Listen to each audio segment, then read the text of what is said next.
Hey everyone, welcome back. In this video, we're going to show you how you can edit a caption on TikTok.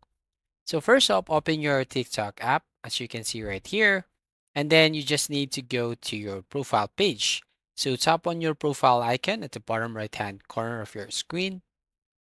And then here on your profile, you will find your posted video, as you can see.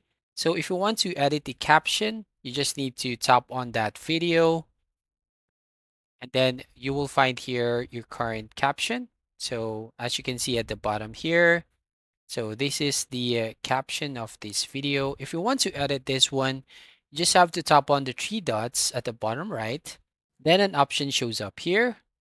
Then you just need to find an option which says edit post, right? So we're going to tap on the icon, which is the edit post right there. And basically you can now edit the caption. So right here, if you want to add or just delete some of the captions here. So once done, just tap on the done button at the top right.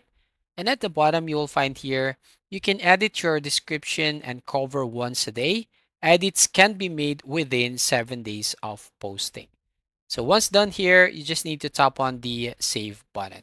So as you can see here, the caption has changed. So thank you for watching. Please like and subscribe and see you on the next video.